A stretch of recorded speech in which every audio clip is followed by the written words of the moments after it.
Assalamualaikum warahmatullahi wabarakatuh. Yang terhormat kepada Bapak Bayu Adi Laksono selaku dosen pembimbing pada mata kuliah Komunikasi Sosial, serta teman sejawat kelas yang saya banggakan. Puji syukur marilah kita panjatkan kepada Allah SWT dan sholawat serta salam semoga tetap tercurahkan kepada baginda Nabi Muhammad SAW. Kami dari kelompok 6 akan mencoba mempresentasikan hasil kerja dari kelompok kami dengan topik mengenai konsep teoritis komunikasi pembangunan yang berisi pembahasannya mengenai 1. Definisi komunikasi pembangunan. 2. Teori beberapa ahli mengenai konsep komunikasi pembangunan. 3. Agen perubahan dalam tugas dan peranannya. Dan yang terakhir, strategi komunikasi pembangunan. Baik, sebelumnya saya akan memperkenalkan anggota kelompok 6 terlebih dahulu. Saya sendiri, Syala Nabila, selaku moderator akan membimbing jalannya diskusi ini. Dan dengan anggota kelompok saya yang beranggotakan 1. Silva Fauziah, 2. Lidiana Aulia, 3. Mutia Fitri Sabila, dan Ahmad Fauzan sebagai pemateri. Untuk mempersingkat waktu, silakan untuk pemateri menyampaikan materi yang akan dipaparkan. Assalamualaikum warahmatullahi wabarakatuh. Perkenalkan, nama saya Silva Fauzia. Saya akan menyampaikan materi definisi komunikasi pembangunan. Menurut Dr. Phil, dari bukunya Filsafat Komunikasi, setiap komunikasi pembangunan menginginkan adanya perubahan nilai ataupun penggunaan suatu nilai lama untuk tujuan yang baru, atau pembangunan mental dan material. Perubahan dalam nilai maupun tujuan dengan sendirinya akan menginginkan perubahan sikap atau attitude change dari setiap anggota masyarakat. Salah satu syarat yang terpenting dari komunikasi pembangunan adalah bahwa komunikasi dibutuhkan motivasi penduduk harus diketahui untuk dimanfaatkan dan dikaitkan dengan ide pembangunan. Komunikasi pembangunan tersebut dengan memberikan batasan untuk komunikasi digunakan secara sadar, sistematis, dan berencana dapat mengubah pola pikir serta tingkah laku masyarakat. Komunikasi pembangunan merupakan aktivitas untuk mendidik dengan memberikan motivasi kepada masyarakat dengan fakta-fakta agar masyarakat dapat menonjolkan diri untuk menumbuhkan gagasan-gagasan, sikap mental, dan mengajarkan keterampilan yang dibutuhkan suatu negara berkembang. Terdapat pengertian komunikasi pembangunan secara luas dan sempit.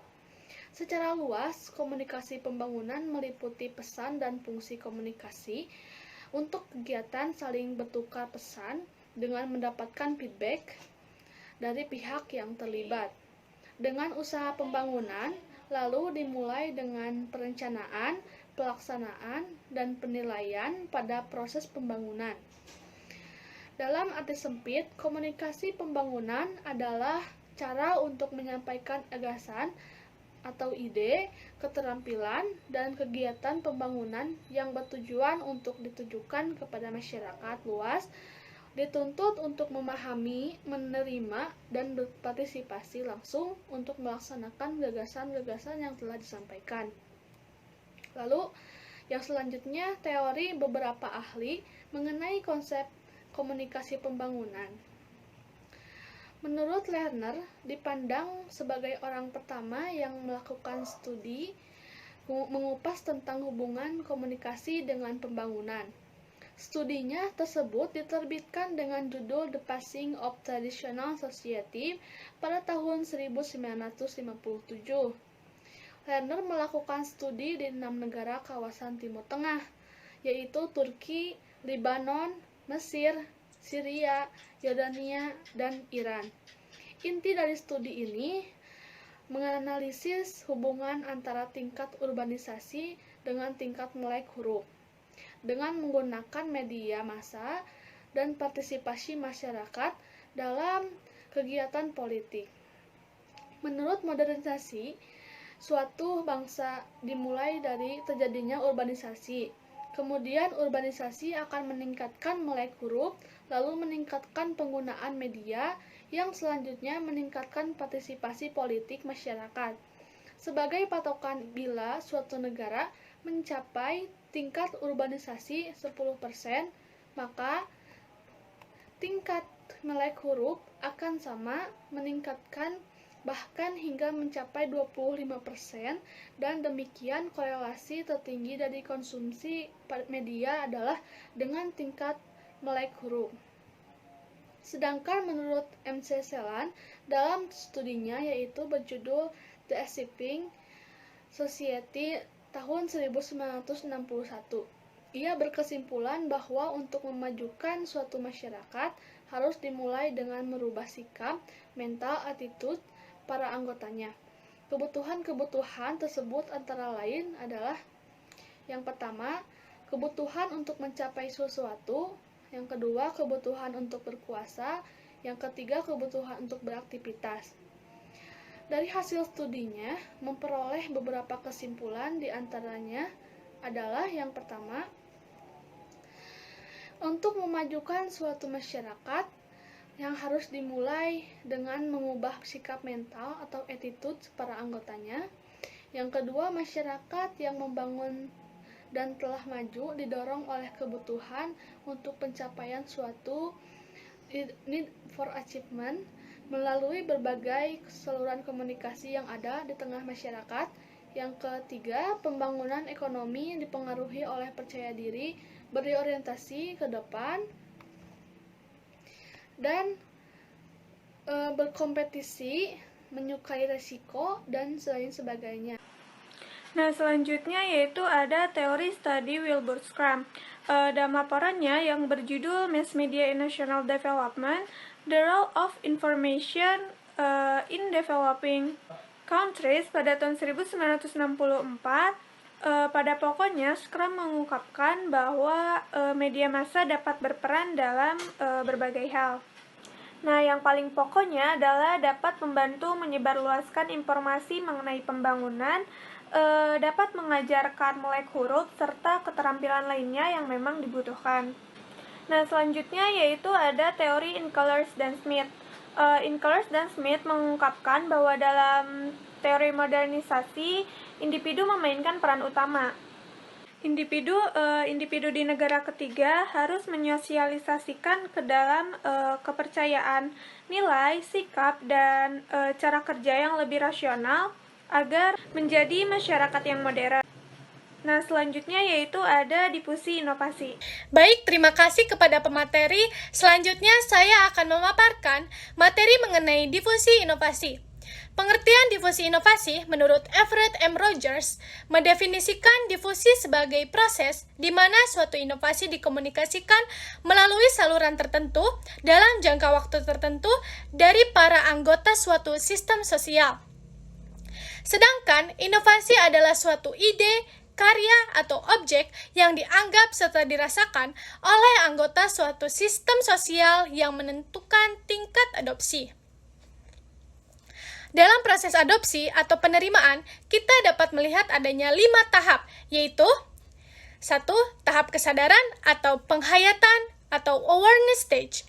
Pada tahap ini, sasaran sudah maklum atau menghayati sesuatu hal yang baru atau yang aneh yang biasanya ia tidak diketahuinya karena hasil berkomunikasi dengan penyuluh. Pada tahap ini juga, sasaran sudah mengetahui bahwa adanya inovasi dapat diperoleh seseorang dari cara dia mendengar, membaca, atau melihat. Tetapi, pengertian seseorang tersebut belum secara mendalam.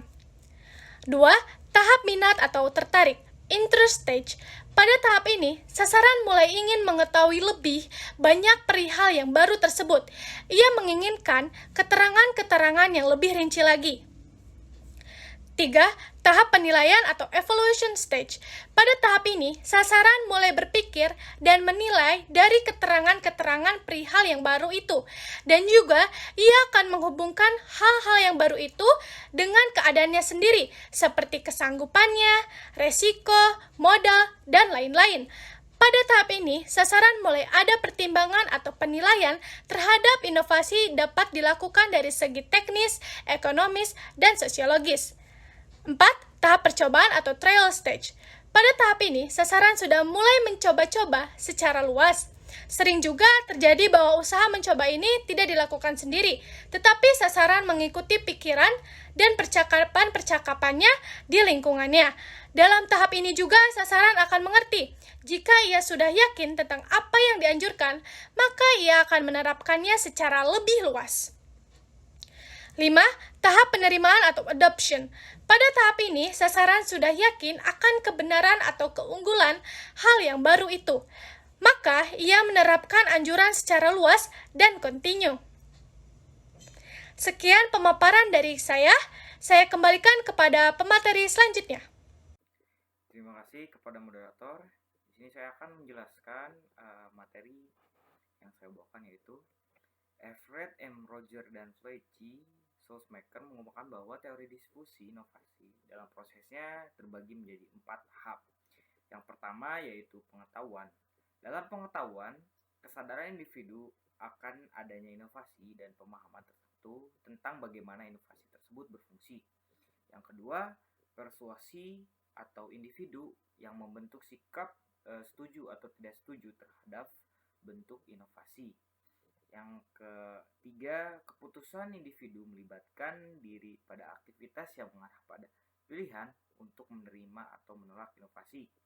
Yang terakhir, yang keempat, konfirmasi atau dalam sebuah individu mencari penguatan atau dukungan terhadap keputusan yang telah dibuatnya. Tapi ia mungkin berbalik keputusan jika ia memperoleh isi pernyataan-pernyataan yang bertentangan. Dalam proses difusi inovasi, komunikasi memiliki peranan penting yang menuju perubahan sosial sesuai dengan yang dikehendaki. Roger pada tahun 1987 menyebutkan adanya tahapan dalam proses difusi inovasi, yakni yang pertama ada tahap pengetahuan atau knowledge. Tahapan ini merupakan tahapan penyebaran informasi tentang inovasi baru. Dalam tahapan ini, kesadaran individu akan mencari atau membentuk pengertian inovasi dan tentang bagaimana inovasi tersebut berfungsi. Roger mengatakan ada 3 macam pengetahuan yang dicari masyarakat dalam tahapan ini, yakni kesadaran bahwa inovasi itu ada, pengetahuan akan penggunaan inovasi, dan pengetahuan yang mendasari bagaimana fungsi inovasi tersebut bekerja. Tahapan persuasi. Dalam tahapan individu membentuk sikap atau memiliki sifat yang menyetujui atau tidak menyetujui inovasi tersebut. Dalam tahapan persuasi ini, individu akan mencari tahu lebih dalam informasi tentang inovasi baru tersebut dan keuntungan menggunakan informasi tersebut. Dalam tahapan pengambilan keputusan, di tahapan individu ini terlibat dalam aktivitas yang membawa pada suatu pilihan untuk mengadopsi inovasi tersebut atau tidak sama sekali. Adopsi adalah keputusan untuk menggunakan sepenuhnya ide baru sebagai cara tindakan yang paling baik. Tahapan implementasi. Pada tahapan ini, dalam bentuk ini ada partisipasi atau keikutsertaan warga dalam kegiatan atau program tersebut. Sekian, terima kasih. Wassalamualaikum warahmatullahi wabarakatuh. Bismillahirrahmanirrahim. Saya Mutiawati Sabila. Di sini saya akan membahas dari agen perubahan dalam tugas dan peranan, di mana dalam era globalisasi ini agen perubahan merupakan seseorang atau sekelompok orang yang mendapat kepercayaan sebagai pemimpin satu atau lebih dari lembaga-lembaga kemasyarakatan, di mana agent of change ini yaitu orang yang membantu terlaksananya perubahan sosial atau suatu inovasi bencana. Nah, bisa kita lihat mengenai agen perubahan ini adanya tugas dan peranannya. Yang pertama yaitu dari segi tugas, yang pertama tugas yang dilakukan oleh agen perubahan adalah sebagai berikut, di mana ia menciptakan keinginan perubahan dalam masyarakatnya. Yang kedua, ia menciptakan keinginan perubahan di kalangan klien lainnya. Yang ketiga, menjalin membina hubungan dalam rangka melakukan perubahan. 4. Mendiagnosa permasalahan yang dihadapi oleh masyarakat. Yang kelima, melaksanakan perubahan atau menerjemahkan keinginan perubahan menjadi suatu tindakan yang nyata. Yang keenam, menjaga kestabilan dari perubahan tersebut. Selanjutnya, dari sebuah peranan seorang agen perubahan dalam melaksanakan tugas-tugasnya pastinya memiliki peran tertentu. Nah, di mana ada 6 peran agen perubahan dalam proses mengenalkan sebuah inovasi pada klien. Yang pertama, untuk mengembangkan kebutuhan perubahan pada klien. Jadi, seorang agen perubahan ini membantu klien menjadi sadar akan kebutuhannya untuk melakukan perubahan dari sebuah sikap dan tingkah laku mereka. Nah, setelah itu, agen perubahan mengusulkan alternatif baru untuk menyelesaikan masalah yang terjadi dan menjelaskan juga betapa pentingnya masalah tersebut untuk diatasi dan diselesaikan serta meyakinkan bahwasannya klien ini mampu untuk menghadapi masalah tersebut. Nah, yang kedua, untuk menciptakan hubungan pertukaran dari informasi. Nah, ketika kebutuhan ini melakukan sebuah perubahan untuk diciptakan, nah seorang agen perubahan ini harus bisa mengembangkan hubungan dengan para kliennya. Nah, agen perubahan ini dapat meningkatkan hubungan dengan para kliennya dengan cara memiliki sifat atau sikap yang terpercaya, kompeten, serta berempati terhadap kebutuhan dan permasalahan terhadap kliennya. Nah, ketiga, untuk mengatasi sebuah masalah klien, nah agen perubahan ini bertanggung jawab untuk menganalisis permasalahan para klien untuk menentukan mengapa alternatif yang ada sebelumnya tidak cocok dengan kebutuhan mereka. Nah, di sini tugas agen perubahan ini adalah untuk mencoba untuk mengetahui masalah apa sih yang dihadapi oleh para kliennya dan mencoba untuk menemukan dari si inovasi ini yang tepat untuk para kliennya. Nah, yang keempat, untuk menumbuhkan niat berubah bagi para klien. Nah, setelah agen perubahan ini menyelidiki bermacam-macamnya kebutuhan dari tindakan yang akan menghantarkan kepada kliennya untuk mencapai tujuan mereka, nah agen perubahan ini harus mencari cara untuk agar si klien ini tertarik dengan inovasi yang diciptakan oleh agen perubahan tersebut.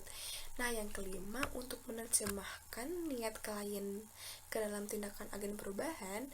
Nah, agen perubahan ini mencoba untuk mempengaruhi sikap kliennya itu sendiri dalam menyesuaikan saran dan rekomendasi berdasarkan kebutuhan para kliennya.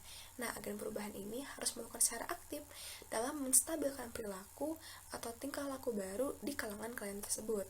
Nah, untuk yang terakhir, keenam, nah untuk mencapai hubungan yang berulang-ulang, nah tujuan akhir dari agen perubahan ini untuk mengembangkan sikap dan untuk memperbaharui diri gitu, dalam bagian dari si klien tersebut. Nah, ketika perubahan telah terjadi dan stabil dari si klien ini, maka seorang agen perubahan harus dapat mengembangkan kemampuan kliennya untuk menjadi agent of change bagi dirinya sendiri.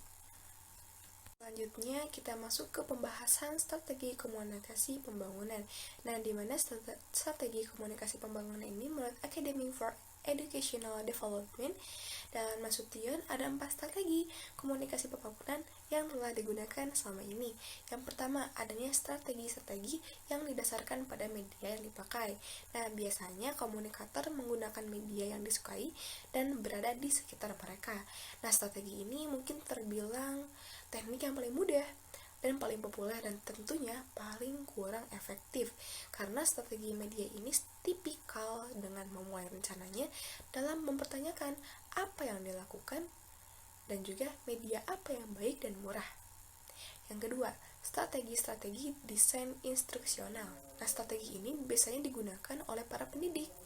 Mereka memfokuskan strateginya pada pembelajaran individu yang dituju sebagai sasaran.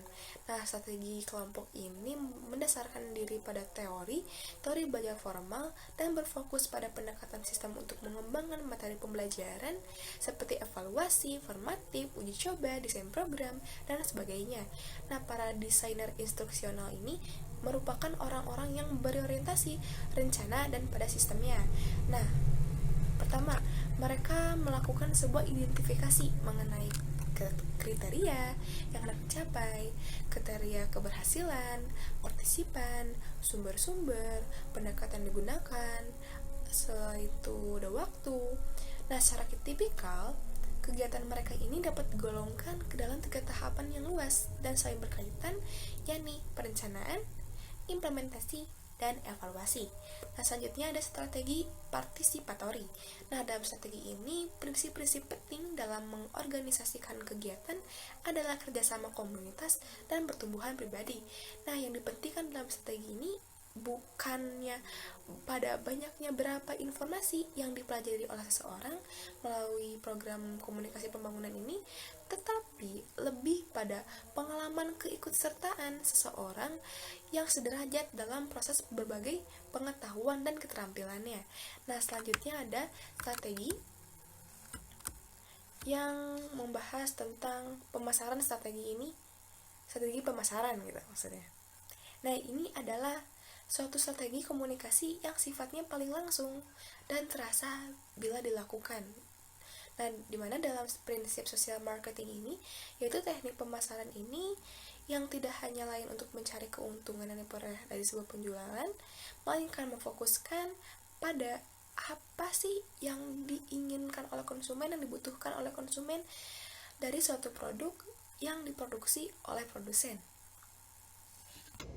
Demikian tadi diskusi kelompok 6. Mohon maaf jika ada kekurangan baik sengaja maupun tidak disengaja. Mari kita mengucapkan hamdalah bersama-sama. Alhamdulillahirabbil alamin. Sekian dari kelompok 6. Wassalamualaikum warahmatullahi wabarakatuh.